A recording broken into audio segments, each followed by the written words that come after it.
Welcome, everyone, to the Divine Feminine Healers podcast. I'm so excited for today's guest with Dylan from Vital Veda. Thank you so much, Dylan, for being here. Pleasure. It's an honor to be here. So, a question that I ask all my guests, because I truly love how the Divine Feminine expresses herself so uniquely in each of us. And I love to hear personally for you, how do you connect to the Divine Feminine?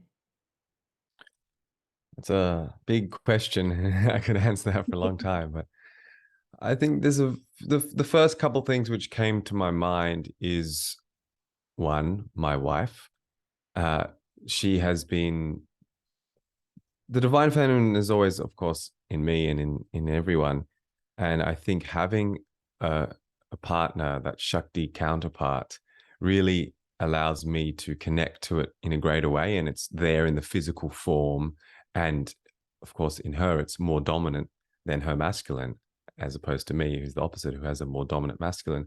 So I think just her being in her presence, her, showing up and pointing out the things in me which maybe need some balancing. And she has that feminine quality of sometimes like Durga, like or Kali, like shaking things up, like the mother, like putting me in line, but also like the expressive. She's always promoting me to express myself, to Mm. speak more. Whether me, I'm typically like to be just more like a recluse masculine. And there's so much to that. But for me as well, it's dancing, it's playing drums and music, and particularly if it's a good quality drumming, I can just let myself loose and dance like nobody's watching and just fully let go. That's really divine for me, divine feminine for me, expressing herself through in the relative. And another thing that came to my mind is adhering to the rhythms and the cycles of nature, because the rhythms, particularly of the seasonal rhythms and even the equinox and the solstice, which we call Navaratri, the 9 nights where seasons and the sun radically changes its position, which is a very feminine, expressive activity of nature, because as we know, the masculine is just unmanifest, pure, absolute consciousness in absolute silence. And the feminine is that which expresses from that and is the dynamism and is the movement. And Kala is the word for time in Sanskrit, and Kali is also the divine feminine that removes irrelevance. So the time itself is feminine. And when I start to pay more attention to the timings of nature, so full moon, new moon, and then solstice and equinox. And just now, 2 days ago, we had the sun move into Makara, Capricorn, which is called Sankranti, which is a very significant shift. The sun is moving now. He was going south, and now he's going north in your hemisphere. So, like this really connects me to the feminine, because it's that movement, it's that expressiveness, it's those rhythms. So those are the two things which came out. There's a lot more as well. Oh, I love that so much. I really love you using your wife as the example of that embodiment, because that truly is such a harmonious relationship where the divine masculine can be himself, the divine feminine can be herself. And I know so much of my community is always really looking for examples of that relationship, and you described that so perfectly for us to really understand. And we talk about cycles and rhythm obviously all the time in this podcast because it's so much about Ayurveda. And I Mm. truly love those practices as well for myself. There's so many different aspects and ways that we can follow nature, but that truly is mirroring the relationship that we have with the divine feminine. So thank you so Mm. much for sharing all of that. And you have such an expansive and successful business, and there's so many different aspects and legs of the business that you've created. And in this community, we have a lot of spiritual entrepreneurs who are stepping into their business and wanting to start expressing themselves. And I think initially when they see someone who is successful and someone who has built everything in their business, they think, wow, like where do I even begin? And so I Mm. would love to hear kind of how did you come to create this master business, kind of maybe starting from square one.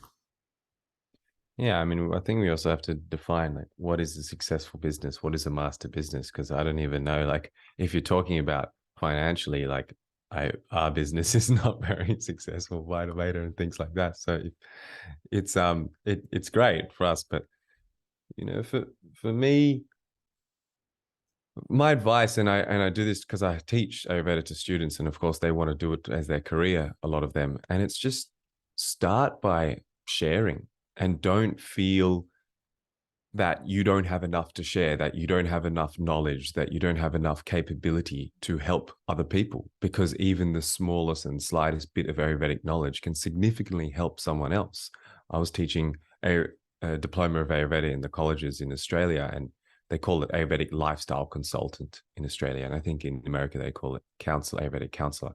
Like you can, and then they're seeing all the knowledge that I have with herbs and with pulse diagnosis. And like, how can we even, they get overwhelmed, like what are we going to do? But the reality is you can offer so much with simple diet advice, lifestyle advice, giving talks in your local communities, in your local studios, sharing with people. I mean, you look and go into the mainstream cities, or go into the central business districts of Sydney's, go to the um, sports games and stadiums, you will see how much people need, the majority of people need Ayurvedic knowledge.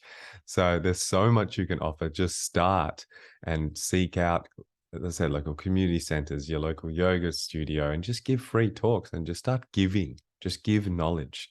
It's a reciprocal law of nature that you give, you get back, and give with the intention to help other people, and don't have so much of an intention to make money, because that nature will support that. And the reality is, if you're doing Ayurveda specifically, Ayurveda is not a business model. It's not a money making thing. It's a healing modality. So, as far as I'm concerned, like, I don't know, it's not really a money making thing. It's healing. That's business. It's separate. So, for us, for my family, our life is our clinic. Our life is our teaching. So we just live with our business. There's another. I'm helping a friend out, which I think you were asked, maybe alluding to or mentioning, which is called 111 Health, which is a business. And I'm not really the business person behind that. I'm just the one who educates and helps formulate herbs and provides that aspect. And I think that has the potential to scale more and be a large business in kind of more business sense. And that's great, because their intention is to bring Ayurveda to the mainstream. And that's great. That's also what I want to do. I bring it to the masses. And with that, there's certain things you have to sacrifice, like the herbs that I prescribe in my clinic. It cannot be mass produced. They're too small batches. There's no room for scaling. But this, on the other hand, can be. But then you're compromising certain things. So I'm fortunate to have, for now, both aspects. We have my clinic where we can do concentrated, more specific treatments, and different types of herbs and different types of treatments. And then 111 Health is a vehicle to spread Ayurveda to the masses, and using products as a vehicle to spread the knowledge, really, of Ayurveda. And maybe for that you should interview Cassie, the co-founder, because she's the one in the business, and she does the conscious business marketing and all this conscious business aspect. But I think overall, when you're living in tune with nature's intention, it's never don't take ownership on the desire to do something. If you have a desire to practice Ayurveda, or to become a healer, or to be a counselor, or you already are one and you want to do it in a greater way, don't take authorship of that desire. That desire or that intention is coming for a higher intelligence. So just act on that. Put up your hand for that. Don't linger around. Nature doesn't like people waiting. Don't be a waiter. Act on it. Do something. Do whatever it takes. Nature will support. Mm. I'm hearing intention and kind of going towards our next questions we'll get into in just a little bit, but really getting back to that heart's and intention of why are you doing this in the first place? And I was speaking to a client last week, and she's like, well, I feel like when I get to X, Y, and Z in my healing journey, then I'll be able to really, step into this and support more. And I said, just as what you were speaking on, that you have so many gifts right now. There's so much experience that you have to offer right now that you can serve someone. But we're always going to be reaching somewhere in our healing journey, and we need to. Like, that serves as the basis for us being able to have that wisdom to be able to share with others. So I really love that advice. And you kind of mentioned this because you said the clinic is our life. And when we talk about Dharma in our lives, it kind of is that. It's just this purpose that is infused in literally everything that we do. And so I'd love to hear how you infuse Dharma into your life, or maybe how you define it. Yeah, that's a good question because I was thinking a lot about that in the previous question. And just to say, like, I'm sorry if I didn't answer your question well. I'm really not a business person. Like, I'm really bad at finances and all that stuff. No, I love your But honesty. yeah. And so Dharma, and this was a big thing for me, like learning Dharma really helped shift my life when I was studying architecture at university. And I, was in that kind of regular get a job kind of area. And then I learned about the concept of Dharma. And what I learned was, I learned about Dharma, which means what is the greatest evolutionary thing you can be doing right now? Mm. What is the most evolutionary thing you can be doing now? And for example, me, I was studying at university to get a corporate job. I just read that. I'm like, okay, that's not it. I was already having some intuitive feeling. I'm not really feeling it. But then I'm like, okay, I want to be doing the greatest evolutionary thing I could be doing to serve. So I said, okay, I'm definitely not doing that. But what should I do? And I was a bit like, maybe I should become a yoga teacher. I kind of learned yoga. I like it. And then for me, it was different because I just had this offering to come study Ayurveda with these world masters. But what I learned about Dharma was two things. One is, what are you good at? What is a talent of yours that is absolutely unique to you? And by the way, you don't have to know the answer straight away. And the second thing is, how can you couple that to serve humanity? And this is Dharma. And you can also just jump into the unknown, like, because I didn't know what I was good at. I didn't start Ayurveda. Like, I had never studied before when they offered to come study with them. But I just, something, nature provided something, and I just moved in their direction. And don't feel afraid to just jump and leap. I like leaping into action, because if it's not the right thing, at least you learn. It's great, no big deal. So I think this is how I kind of define Dharma. And yeah. I love that. Very simple and clear and cut to the point. And it's so important. I think also as healers, we kind of doubt our own intuitive gifts, and we doubt that, oh, this can actually really bring healing to other people. And also getting to understand that we get to choose and we have sovereignty over what we want to share with others. It doesn't have to look like what other people are sharing. Dharma is really honing in on that authentic way in which you want to share your voice. And I kind of Yes. love to hear from you. When was that understanding when you went from architecture to, was it, did you start learning Ayurveda first? Was that the after yoga? Yeah. Yoga was just, I learned for myself, and for the first time in India, and I was loving it. I was just practicing 2 hours a day. And then it's kind of studying architecture. I was having these feelings of, I don't really want to go. And then I read Deepak Chopra's book and learned about Dharma. I'm like, okay, I'm definitely not going back to architecture. What should I do? I want to live by Dharma. Mm. And then my teachers, I was at their clinic as a patient, and the doctor just said, I expressed this feeling I had. I said, I don't want to go back to architecture. I don't know what I should do. And he said, come study Ayurveda with us. And I said, okay. I didn't really think much about it. It wasn't such an aha moment. It wasn't like, oh, wow, this is the right path. It was just like, it just, when you have this Mm. human being who is in an enlightened state of consciousness, from my perspective and many other people's perspective, he says that you just move in that direction. And it wasn't an aha. It was just like, sure, okay. And it just felt right. And I had support of my family. Another thing as well is, Dharma is changing in every moment. Mm. Your Dharma changes when you become pregnant. Your Dharma is to rest. Your Dharma changes when you have a child. Your Dharma is to help your child. My Dharma once a year for 40 days, partly, is to rest and do my own sadhana and do a deep sadhana. So I pull back from society and rejuvenate myself. So when you're on your menstrual cycle as a woman, your Dharma is to rest and not give so much. So all those things is also important to recognize, and that things may come. And another really important aspect is collaborative, I think, Mm. because especially in terms of business, like, I've been always wanting someone like Cassie for this, who's, for those who are listening, she's kind of my business partner in this business called 111, because she is a full Shakti. She has divine, infinite organizing power. She's so good at getting things done. And I've kind of always wanted someone to run my clinic, because I don't know how to run a business. I just want people to run it. So I think it's really important to collaborate, find what you're good at. Even some people's dharma is not to be the healer, but it's to be the one who manages everything, because they're good at that, and enhance the person who's healing, and they're also contributing. In Ayurveda it says those who support others in getting the treatment get moksha, get liberation. Mm, So you don't even have to treat the person. You can just support. You can make the arrangements for the doctor and the patient to meet. You can do what's needed to provide those resources so that they can heal. So mm, that itself is a wonderful thing. So there's so many facets to the the family of mm. coming together. Yeah. Definitely. What were those first moments when you started to study at the clinic where you started to realize, I think I have a gift here and this actually is tied to a deeper purpose? Hmm. Never been asked that question or thought about it really. Um, It wasn't for like early on. I just kept doing what I was doing. I kept studying.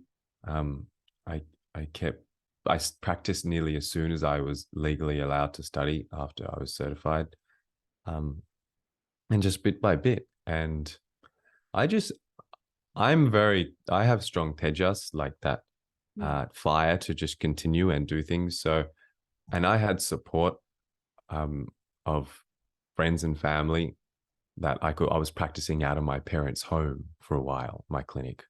And we found, cheap rentals after that. And we were just getting by and because our clinic is so labor intensive because of the herbs we prep overnight, and then we have to filter them the next morning for the treatments that day. And we're cooking herbs constantly in the sun in our clinic, and we're just constantly around the clock. So it makes it much easier to live in our clinic or with the clinic.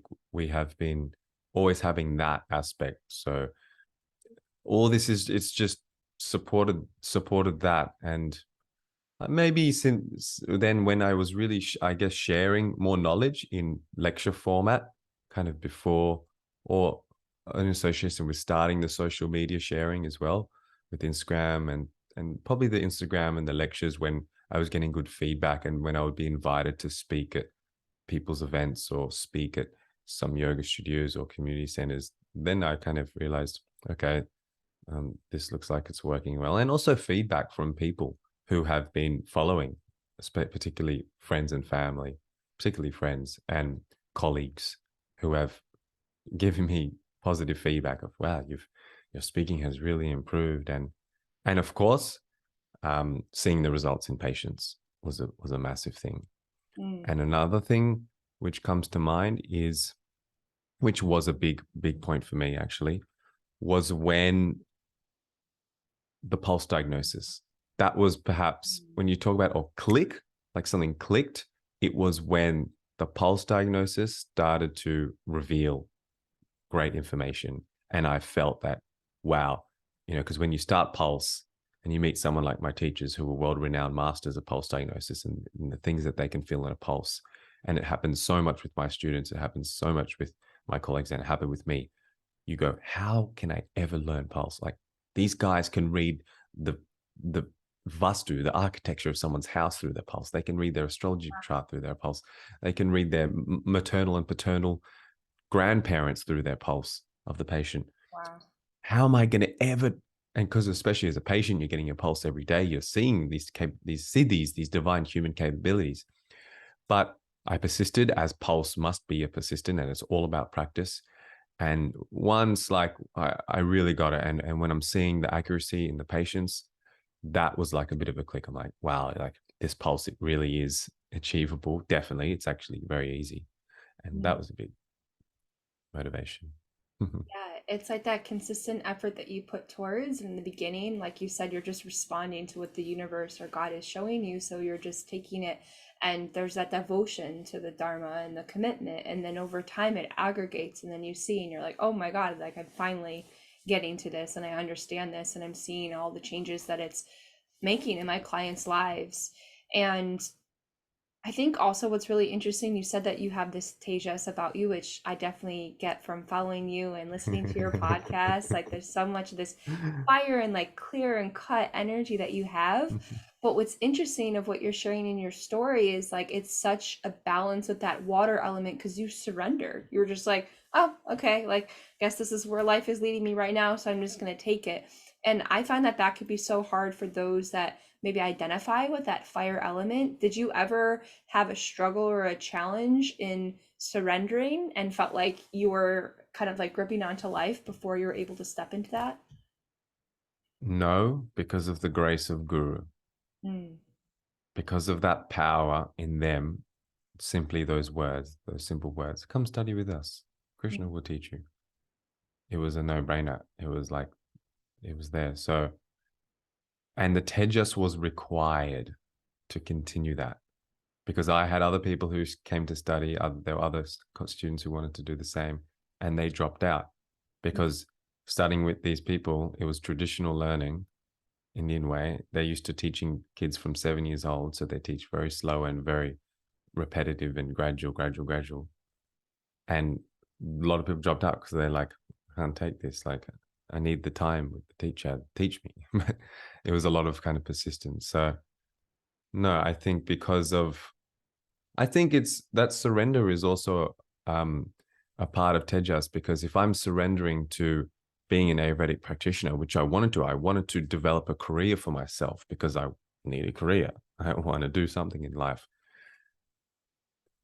To surrender to first to surrender, always first surrender, and then achieve. So I think kind of you have that sankalpa, you have that intention, you plan it, then you forget about it and you just move in that direction. And I personally moved in that direction with Tejas. And because of my Tejas, that didn't give that confusion. mm. So, and the water element came later for me. It was then, okay, enough Tejas, enough learning of enough rigidity. Now I can be more playful with it. Now I can be a bit more dynamic and with the learning and with the practicing and with my communication. So, Mm. and that was because of one aspect which played into that for me was the Jyotish, was my astrology. I was in a time of more of that fire. And then when my Venus came, more playfulness and Mm. femininity. So, Was that your Dasha period? yeah, the Venus came, I think, as a Antara Dasha. Nice. I love that. So I'm curious what aspects of your business right now is like really lighting you up, you feel really passionate about.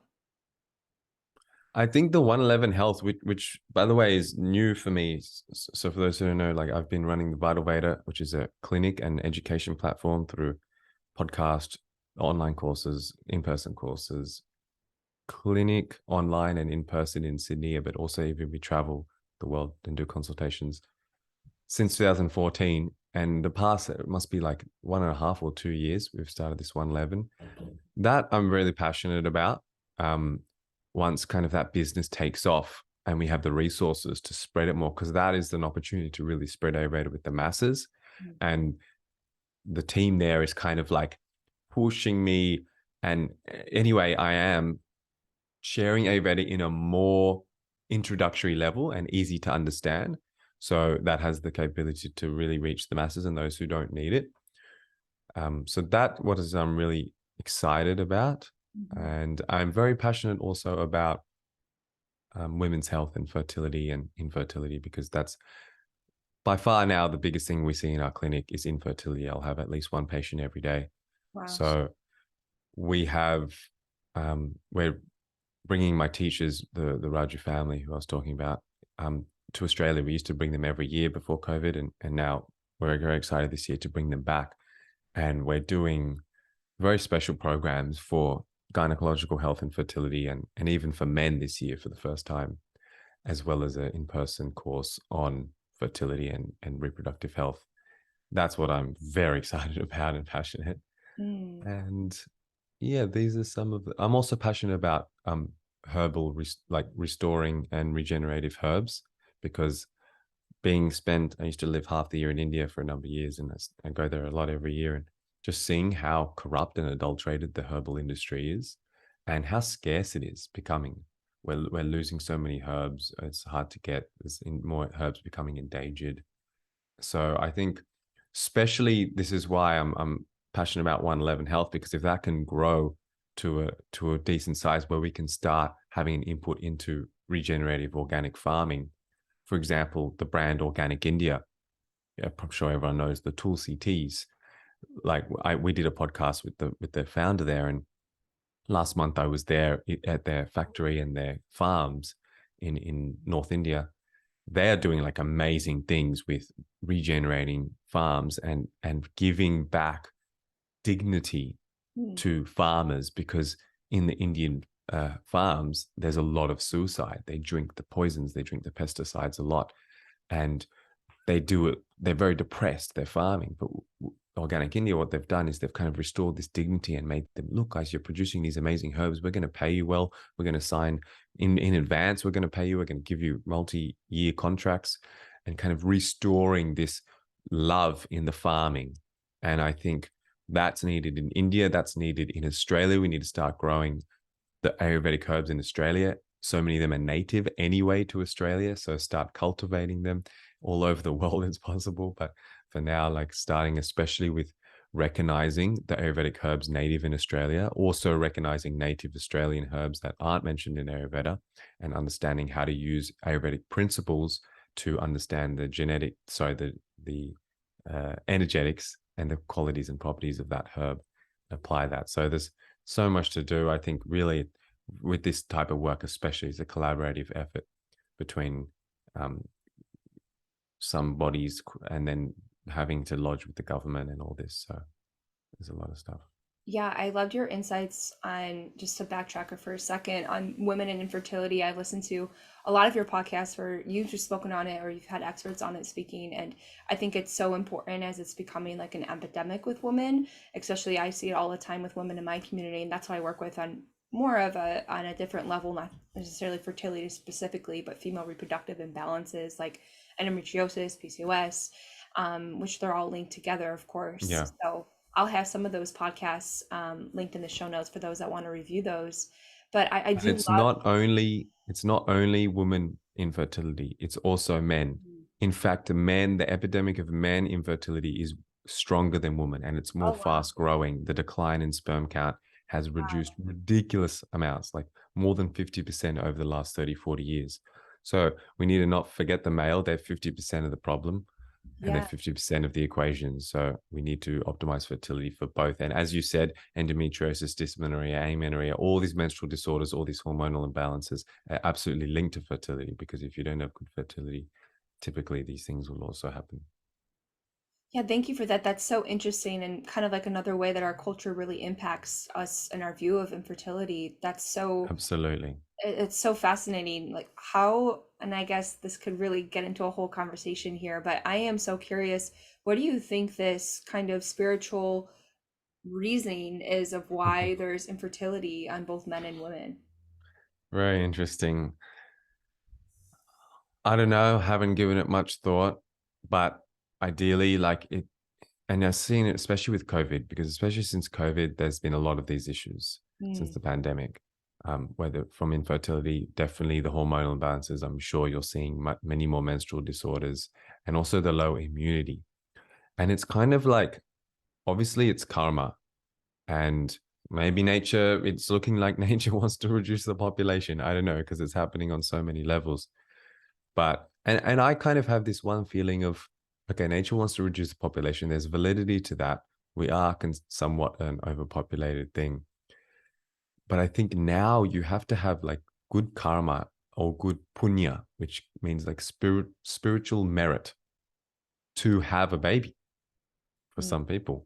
And I think that nature's kind of the um filtering the humans being born, and putting giving favor to those who are going to make bigger impacts, and giving favor to mm, those to be born in more enlightened families.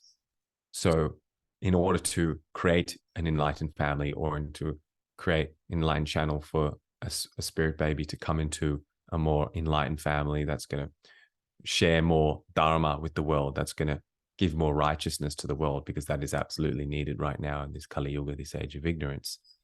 The parents have to do the work to create a channel for the righteous baby. And what I work a lot with my patients, they need to do the work. People who want to conceive need to do the work, whether it's because they can't conceive for health reasons, or they can, but you need to do it, because otherwise, and what we're seeing now more and more is the sick babies. We're getting these babies with diabetes. We're getting babies with these malfunctions, getting babies with like really impaired immune systems.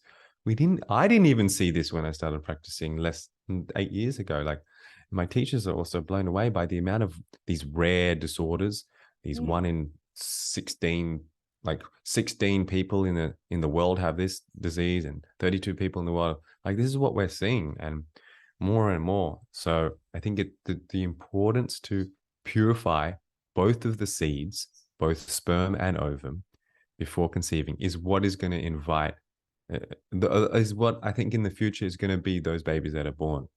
And this is what we're doing a lot. This is what this course we're doing, my teachers, all about, is about seed purification, working on the seed level to invite those who are relevant. Wow, I love this times a million because I actually have a friend who's a healer, and she talks to the spirit babies of mothers who are trying to conceive, and this is the message that she's getting all around. And I have other Mm. healer friends, and it's a similar message of these babies. They're high energy, they're a high vibration, and they're not actually going to, that parent can actually hold them in that space. Like, they need to up level. And I think we're seeing so much transformation. I mean, within these past couple of years, it's crazy the amount of transformation and change that's taking place. So I so adore that perspective, and love how that aligns with Ayurveda. That's very interesting, Angelica. And the miscarriages is also one big thing of that. We're seeing more miscarriages, and when a miscarriage happens, one of the reasons may be that that baby saying, "Look, I'm going to come to you, but you're not ready yet. I Right. thought you're ready, but you're not." Totally, totally. There's like really a reason and like a divine contract with everything. So I love that. Beautiful. And going with your relationship with herbs, that's like one of my favorite things to follow you on Instagram, because you have such just like, you're like a little kid in a candy store when you're like out in nature with the herbs, and you like get a plant and you're like, look at this. But I love it so much because we are so disconnected. Like, even me as an Ayurvedic practitioner, I don't know what certain herbs look like. And I know that's such a huge Ayurvedic principle, is knowing where it comes from in nature, so we can be so grateful for this, that we have this at our fingertips, even if it comes in like a capsule form or a tea form, to really see it in its true state. And I'm just curious, as kind of a Ayurvedic lover, of what really is that process of cultivating that herb and then into bringing it into a product. Oh, it's such an extensive process.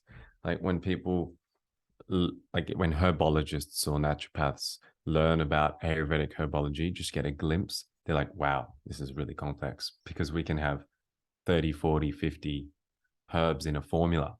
Wow. And another thing is, then when you kind of deal with a different level of Ayurvedic herbology, which is what I deal with, is a bit more of a less known knowledge, more potent, authentic family formulas that have been happening for generations, then it's just a whole nother level. It's also out of my scope, Angelica. I think Dravya Guna, or the knowledge of substances or herbology, is a very advanced and sophisticated topic in Ayurveda. It's so advanced. And that is why a lot of Ayurvedic doctors and practitioners and clinics will use the classical formulas, because those classical formulas, for example, the most common known, Chwanaprash, or the Kanchana Gugulus, or the Kaisho Gugulus, the Amrita Rishtams, all these classical formulas, which may have between 10, 15, 30, 40 herbs in a formula. They use the classicals because they were designed and formulated by rishis, by these great seers who had very high intelligences. They lived a few thousand years ago or more, and they had that high buddhi, that very high intellect and intelligence to be able to formulate that. When I wanted to start formulating herbs, I said to my teacher, Krishnaji, I want to start formulating. He goes, why? Leave it to the rishis. You can't do it. So, so that kind of aspect. And So that's the formulating side. And then there's the processing side, which is really extensive. Like it's not just get a herb, dry it up, make it into powder. No, you have to get a herb, purify it in some certain formula or some decoction or some medicated milk or some, and then alternate that between that and 7 other ones for 7 days, and then buried in the ground for 3 months, and then burn it into ash. Like there's so many different processes for all the different substances. And that is what's been lost. It's called Shodhana Samskara. Shodhana means purification. Samskara means transformation. You have to transform the herb. You have to transform every substance. If Mm. you look at food, we have to transform it. Eggplant, you don't just cut eggplant and eat it. You soak it in salt water. You remove the black stuff. This black stuff will leak out of it. Then you cook it and eat it. You've transformed it. Even yogurt, you don't just eat yogurt like that. You either churn it with a fork or with a churner, and then you've transformed it. It's much easier to digest. It's not as caffeine increasing and congesting. Or even better, you add it to water a little bit, dilute it, mix it, make a buttermilk or a thin lassi. You've transformed it. It's more compatible. So this is just the food, but the herbs, it's a much more extensive process. And for every herb, and this knowledge showed that samskara has been lost, and I'm kind of trying to revive it bit by bit. But it's also sacred knowledge and precious knowledge, and it not only purifies the herb, but it also enhances the potency. So yeah, if that answers some of your Yeah, for question. sure. I always knew it was more in depth, and I really wanted to know, and I think that also just gives us like a bit more gratitude for the herbs and just how much care it is to cultivate it, because there's so much in our Western culture here. It's like everything's so segmented, and like if you get an herb, it's just isolated and it's that one herb that you use, and it's it just goes back to our whole thing of how we not using holistic sciences and appreciating all of the bodies, the mind, the body, the spirit, and the soul, but we're trying to put things into these boxes. And I think for everyone listening can really understand that Ayurveda is just really choosing a different way here, and the amount of depth and intentionality and care and commitment that really goes into everything. Yeah, and there's so much more to it. Like, when are you harvesting it? According to astrology, according to the moon cycle, what time of the day you're harvesting? How are you harvesting? There's some herbs you got to tie string on around it, say a mantra, then take it and then plant another one, or at least one other one.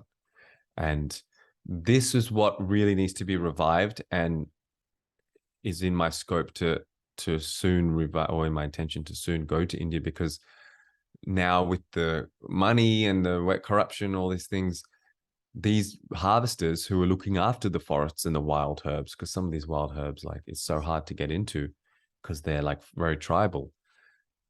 They're lost that intention, and there's a lot of alcoholism. Sorry. So we need to lead by example, and inspire the locals and the farmers all around the world, but especially when dealing with herbs, how to honor the divine being as those herbs, and just add a bit more respect to the herbs and how you harvest it. And yeah, goes with everything. But I think, like, and part of your question was like, how can we connect more with the raw herb itself and the plants? I think starting just herb by herb, like start with the weeds that are growing, like for example dandelion, like really get to know that. Seeing, you could spend, I used to want to travel the world and see all these herbs growing everywhere, but when I started learning with the local here in Australia in the bush, 1.5 hours from Sydney City, I learned I could just stay in a 1 kilometer radius, even a 500 or 200 meter radius, and just stay there for a year or few, especially 1 year. And you see all the seasons, you see the plants changing, you see the animals dropping the different feces, you see the animals in the birds. What are they eating? What herbs are they eating? And you can just get to know herbs like that way. And especially one herb, for example, as I said, dandelion, like just see it all year round, see when it flowers, see when it leaves. But dandelion is more of an annual herb. You can see other herbs as well, and just Mm. start bit by bit.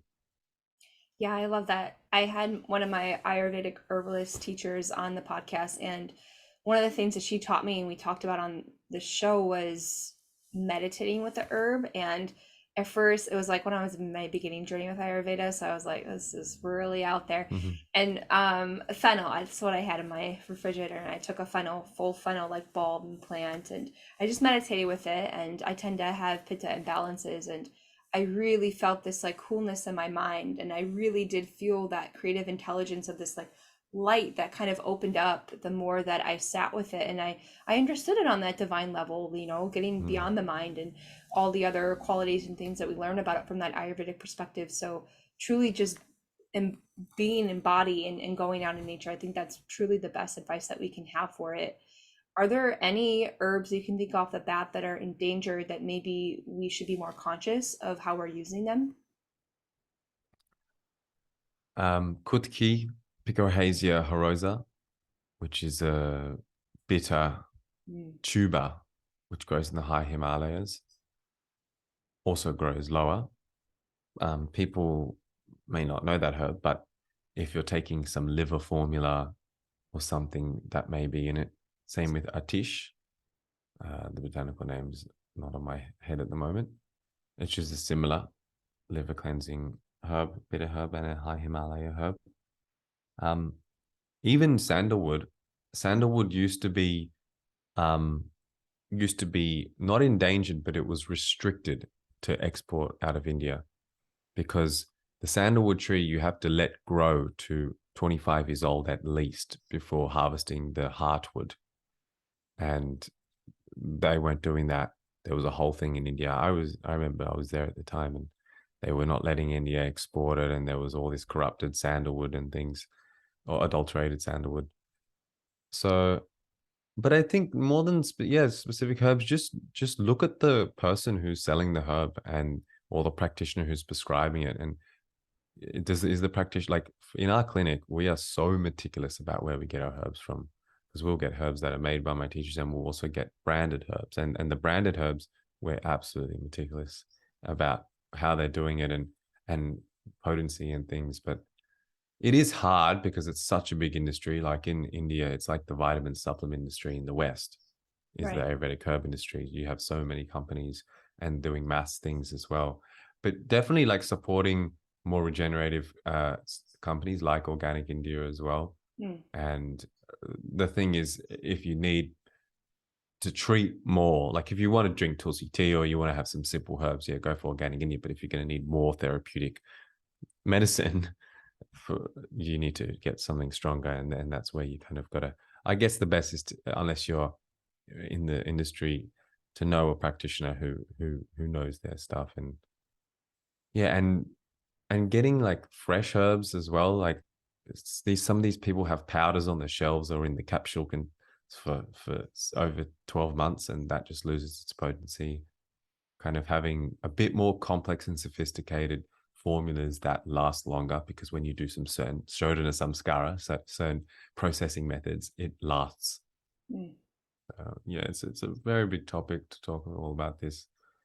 Yeah, But I think here in the yeah, West, it's mainly their approach to if they use herbs as a supplement, it's just because they heard it's like a trend. You know, ashwagandha, for example, is in turmeric. They're having their hot moment. So it's like, oh, I hear this decreases inflammation, or I hear this helps restore the adrenal gland. So I'll just take this, or I hear this does everything. So I'm just going to take this and kind of diagnose myself. But it's a great reminder to come back to you need to go through an Ayurvedic practitioner, not just because of the wisdom and finding the root cause of the imbalance and understanding your unique constitution and everything that comes along with it, but also understanding that they have these really great connections with um, private herbalists, I guess you could call them, or like who really have their own ways of cultivating these herbs so they're not exhausting these resources. But it's so good to know about Organic India because I always have an extra ear up about bigger companies because you just don't know sometimes, you know, a lot of times it could be more greenwashing or whatever they're putting out. And but that's really great to hear that they're doing uh, regenerative farming. they're really great. And another thing about the benefit of going to a practitioner is they've had experience with that herb. Like they might have prescribed it to hundreds of patients, so they have a relationship. Or even if I'm not taking a herb myself, I still feel that herb because I'm seeing my patients take it for months, for years. So I already know this is a good herb because this is effective, and of course the sustainable things as well, and all that is. But yeah, knowing the sources, as you said, even kitchen spices like turmeric, like knowing the sources. I've met a wonderful spice company here in Australia, and he's just the most divine guy. Like he, we did an episode with him. His name is Ian. They call him Herbie, and he's just obsessed with spices, and he's been doing it. His grandparents started a spice company, and he goes to India and he like knows the best turmeric and cardamom. He goes to the cardamom auctions. He's just got the funniest. You should see his YouTube video on cardamom auctions. It is too funny and amazing. But just people like that, and I guess gradually on your path you find it, and going with the more like, I find it crazy when people are taking turmeric or curcumin supplements, like the isolated constituent of turmeric is called curcumin, and they're taking it in capsule. Like, just use turmeric in your food. It's much more effective Yeah, and bioavailable that way. So stuff like that. Yeah. definitely. My final question I want to ask is just what's kind of rituals maybe are bringing you joy right now and getting you into that kind of playful state that you were speaking on earlier? Well, one of them is drumming.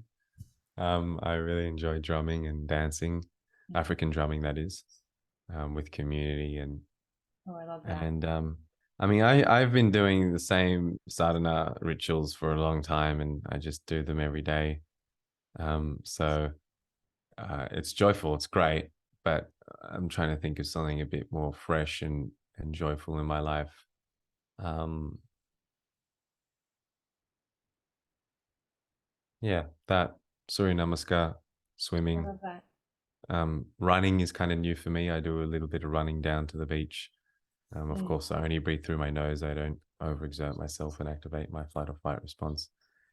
But yeah, just climbing mountains, hiking, that type of stuff.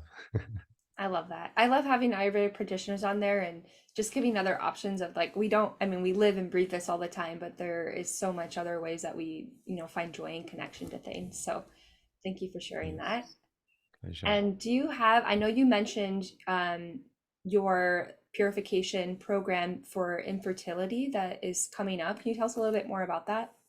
Yeah, so it's called Bija Shuddhi. Bija means seed, and Shuddhi means purification. So it's a 5-day course in Sydney, Australia, on the 23rd of March, starting in 2023. And a good focus on practitioners, but also for those who want to conceive in the future. And also it generally enhances OJS, which is our immunity. So it's even for those beyond fertile years, postmenopause people as well. But we really are kind of focusing on practitioners of all health practitioners, especially Ayurveda, because it's going to be quite an advanced session. And it's mainly, my teachers are experts in infertility, and they have people travel from all around the world. And especially since COVID, they're like, okay, we can't do this all. One family can't do it all. So they want to give some techniques to other people and have some special things like banana treatment, which they're famous for. And so this is the intention of this course, is to help other people, and as well as to help those who want to optimize their reproductive tissue. So yeah, you can read about that on our website. It's What's a a great banana opportunity. treatment? I don't think I've ever heard of that.